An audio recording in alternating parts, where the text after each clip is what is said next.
What's good, gamers? Today I had a different video planned. It wasn't anything to do with the Nightreigns series I'm running where I'm getting to depth 5 purely with randoms. It was actually going to be an in-depth guide and build creation video for the Revenant for the Deep of Night. But then we had some amazing news. The Nightreign DLC release date has been announced. Now, a lot of people were speculating that it was going to be in March 2026. That speculation came from people looking at the fiscal data. We should never speculate on the fiscal data. We should speculate on the data that's given to us by the company releasing the game. Elden Ring, the FromSoftware company, said they were going to release it in Q4 2025. Lo and behold, they're releasing it in Q4 2025. So, anyone who speculates on fiscal data, those people are special and we should ignore those people. That being said, let's get into it and let's speculate the Elden Ring Nightreign DLC. First of all, let's talk about the elephant in the room, and that's this guy. If you look extremely close at this guy, you will see absolutely fuck all. Because we don't know who this is going to be. Now, if you were to ask me who I think it's going to be, in my head, in my heart, in my brain, my bloodborne copium kicks in, and I think it's the Orphan of Kos.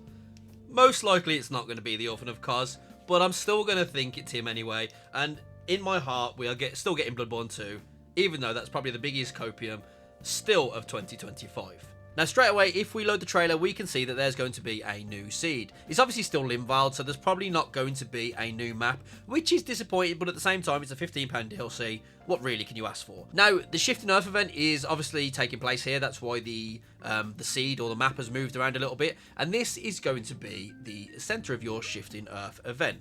If we look here, this is obviously the Shift in Earth event. It's some form of poison castle. Why it's poison, I'm not sure. I suspect this is going to be where you fight the Divine Beast, as we see in the trailer. And prior to the Divine Beast, I think the 3 bosses will be Fire Knights. Just like in the Creator event, you get the Fire Prelates, you get 3 of those, and then you fight the Divine Beast at the very end to get your legendary buff. But that being said, we're definitely getting a new seed, but it's not a new map. There hasn't been any mentions of new maps, and honestly, for a £15 DLC, or how much, I don't know how much it costs in your region, but for a DLC that's not very expensive, and the FromSoftware, they've already gave us a great amount of content, whether people want to believe that or not, over since Nightreign DLC has been since Nightreign has been released. I am very grateful for this £15 DLC, and if you don't like Nightreign, you are obviously going to think it's crap. You're going to think it's reused assets and all that stuff that people keep yapping on about. Me, personally, I am a big fan of the Nightreign DLC, and so far, everything I've seen in the DLC, the trailer, it looks incredible. Now, if we go further through the trailer, we can see here we've got the Fire Knights that, are from the Shadow of the Erdtree DLC. This makes me think this is where you're going to be fighting the Divine Beast, because it points to all those kind of things being here. One thing I do know is, as you can see there, you've got the Fire Knight's Greatsword. Are we going to get that sword in the game? If so, I am very pleased on that, because it is a cool-ass sword to be using. Now, obviously here, you've got St. Trina's Cave, where you fight the Putrescent Knight. Are we going to get a chance to fight him in the DLC? It would be pretty cool if we did. I don't think we're going to, but as you can see there, you've got the Sleep Cave. So there is going to be more sleep-focused things in the DLC by the looks of it. Or at least, ways to use the new Deep of Night sleep and vicinity buffs. So that's, obviously going to be fun to do. I also do think there is going to be new side quests. I'm not saying that this cave is going to be part of the side quest, but with the 2 new characters, I would imagine they're going to give us the Remembrance quest for those characters. So maybe there's going to be a lot more than just what they're saying in the trailer. They're saying there's 2 bosses, a Shift in Earth event. Maybe there's going to be more than what they're telling us. Here we've obviously got Fulgor being absolutely bullied, as always. Not sure why that's in the trailer. And we've got the Caligo and the Revenant here. Again, not sure why that's in the trailer. Here we've got the Dreglord. Now, obviously here we've got this, the cursed Dreglord, and we've got this picture here of the skull dude in it. Now, a lot of people, let's go back to that part here where we're looking at the Orphan of Kos. Now, a lot of people are speculating that it could be Radahn. I mean, you can clearly see there that it's not Radahn. I mean, whether that's just something they're putting in the trailer, that to me doesn't look like Radahn. Whether it's some deformed version, I don't know. So it's not going to be Radahn. And the only other speculation that might be possible, maybe it's Gale. I mean, whether it's some form of transformation of Gale, because, we are talking about the Dreglord, who's the Lord at the very end of the night and all that stuff. Maybe it is Gale. I don't think it is. I do think it's the Orphan of Kos.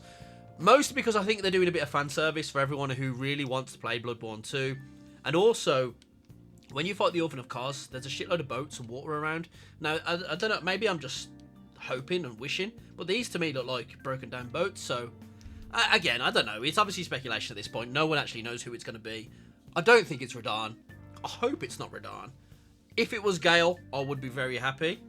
If it was the Orphan of Kos, I would be very happy. Now, at this point here, this is obviously inside of the new Shifting Earth event. I would assume this is where you're going to be fighting the final boss. This statue here, not a clue what it is. Is it a statue? I don't know. Is it a rock with some magical powers where you get your, end of the Shifting Earth legendary buff or whatever you want to call it? Possibly, we don't know.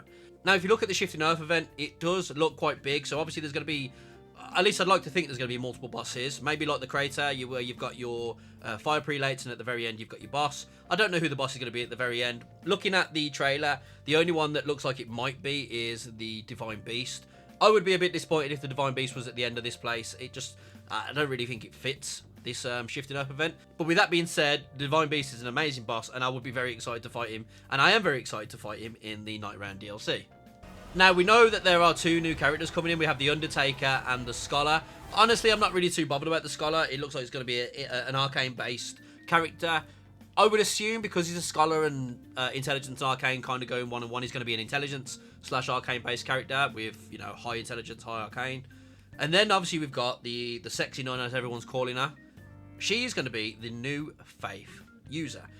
Does that mean the Revenant is going to be useless? Hopefully not. Hopefully the Revenant gets a buff.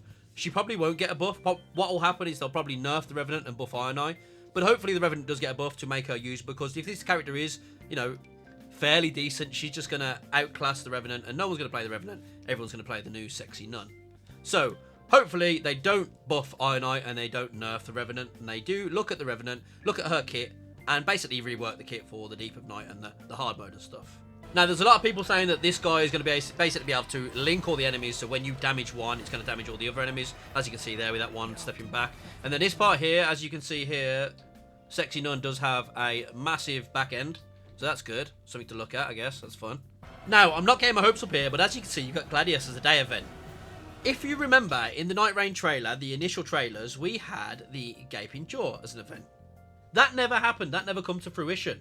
So, I don't want to get my hopes up about this Gladius day event, but if it does happen, it is going to be insanely fun. Not only is it going to be fun, it also means we're going to get a new buff like the demons plating and stuff like that. So, you can't go wrong with that. Now, obviously in the trailer, we've got this new boss, which is clearly shows a new boss in a new Night Lord arena. You can tell by the skybox and everything that it's the Night Lord arena. And you can see that they are a bunch of angels. Now, obviously, the whole game is based around the night, Holster being the end of night. And then, obviously, we've got this new Dreglord.